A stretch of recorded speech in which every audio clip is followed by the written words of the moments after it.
Most gardeners buy a beautiful wooden raised bed, fill it to the brim with expensive premium compost, and wonder why the soil turns into a hard, shrunk brick by year 3.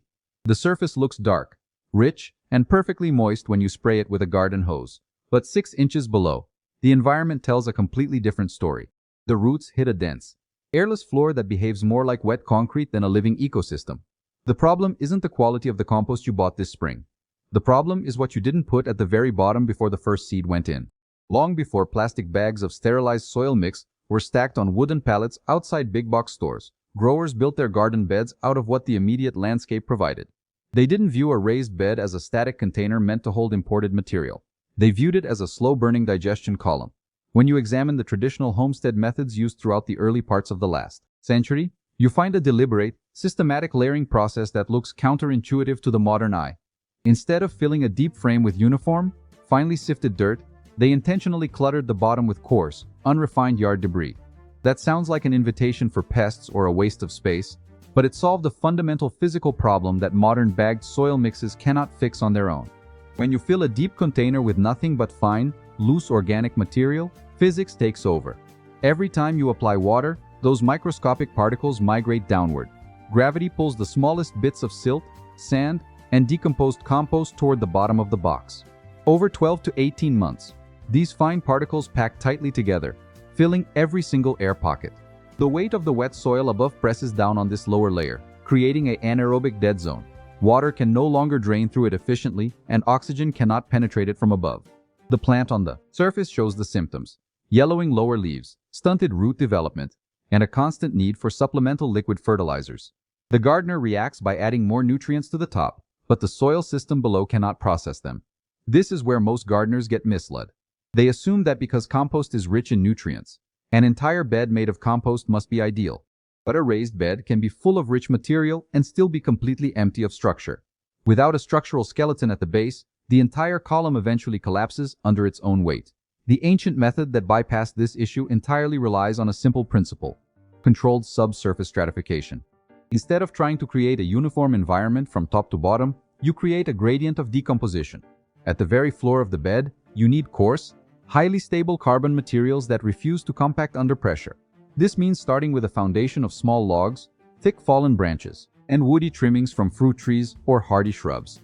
These materials should occupy the bottom 4 to 6 inches of a deep raised bed. When you place these rough, irregular shapes along the floor, you are not just saving money on soil. You are building a permanent oxygen trap.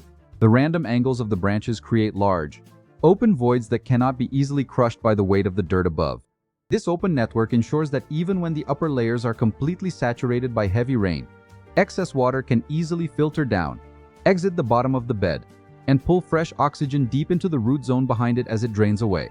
On top of this woody base, the second layer consists of compressed, high surface area carbons like dry autumn leaves, coarse straw, or shredded brown cardboard. This layer acts as a biological filter. It prevents the fine soil you place on top from sifting down too quickly and clogging the open voids you just created below. But it also serves a secondary, more powerful mechanical purpose. As the woody branches slowly decompose over a period of 5 to 10 years, they act like a subterranean sponge. They absorb large quantities of moisture during heavy rains and hold it safely beneath the soil line, far away from the drying effects of surface wind and sun. During the heat of a July afternoon, when the top 2 inches of your garden look parched and dusty, the deep roots of your tomatoes and peppers can tap into this hidden reservoir, drawing up moisture via capillary action. The third layer, positioned directly above the dry leaves, should be an active nitrogen layer. This is where you utilize fresh green waste, such as grass clippings, green garden trimmings, or raw kitchen scraps. When you sandwich this highly active, nitrogen-rich material between the dry leaves below and the finished soil above, you ignite a slow, controlled microbial burn. The microbes responsible for breaking down the tough, woody carbon at the bottom require nitrogen to fuel their populations. By providing it right above them, you draw those beneficial fungi and bacteria deep into the profile, forcing them to colonize the lower half of your raised bed. Only after these 3 structural foundation layers are established do you introduce your finished planting soil and compost to the top 8 to 12 inches of the bed. This top layer is your active root zone for young seedlings, providing immediate nutrients and an easily workable texture for planting. But as those seedlings mature into productive plants, their root architecture mimics the soil strategy below. Instead of bundling into a shallow, tangled mat near the surface. The roots are drawn downward by the moisture and air trapped in the lower channels. They grow deeper, thicker, and far more resilient to environmental stress. If you are skeptical about burying rough wood and raw waste beneath your prized vegetables, you can perform a simple physical test on your current beds right now. Take a piece of half-inch rebar or a long wooden dowel and attempt to push it straight down into the center of your established raised bed when the soil is moderately damp. If you can push it down 12 to 15 inches with gentle hand pressure, your soil column is retaining its structural porosity.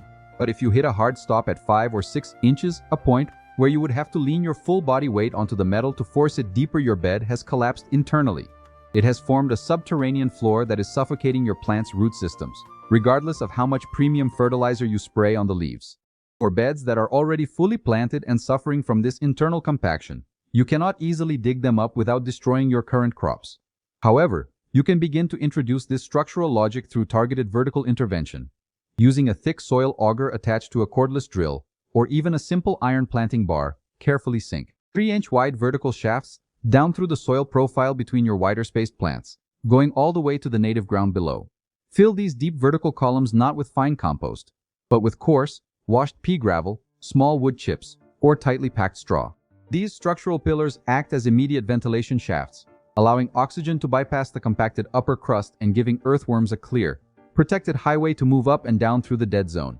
When you collect materials for this setup, you must be selective about what enters the lower profile. The goal is a steady, predictable breakdown, not toxicity or stagnation. Safe materials include hardwoods like oak, maple, ash, and beech, along with any non-toxic fruitwoods.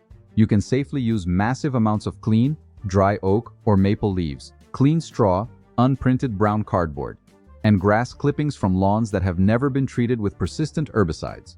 However, there are wrong materials that can ruin the internal chemistry of the column.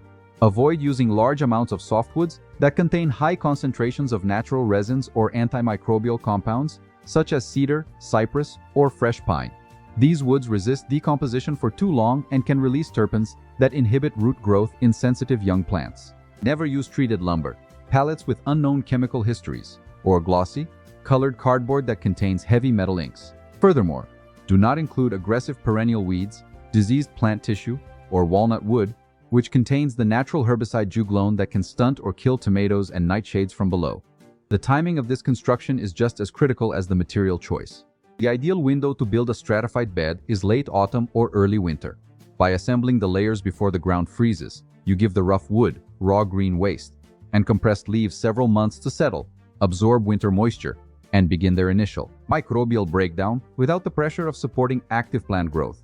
By the time spring temperatures arrive, the intense heat of the initial nitrogen breakdown has stabilized, and the column is perfectly primed for root colonization. If you must build in the spring, you can still utilize this method, but you must increase the thickness of your finished topsoil layer to at least 12 inches to ensure that the active, high-heat decomposition occurring below does not overheat the tender roots of your new plantings. Once you transition from treating your raised beds like plastic pots to managing them like living geological structures, your relationship with the garden changes. You stop spending your weekends buying, hauling, and lifting heavy bags of synthetic inputs to rescue struggling plants. You notice that the beds require significantly less water during the peak of summer because the moisture is locked safely in the woody sponge below, protected from evaporation. You see fewer sudden nutrient deficiencies because the deep, active microbial population is constantly releasing locked-up minerals from the carbon base. Modern gardening methods encourage us to focus entirely on what we can see above the surface: the leaves, the fruit, and the immediate top inch of soil. But the plant merely displays the symptoms of the environment it inhabits. The ancient method succeeded because it recognized that a healthy garden is built from the bottom up. By dedicating the floor of your bed to long-term structure, oxygen retention, and a slow-burning biological cycle, you build a system that manages itself.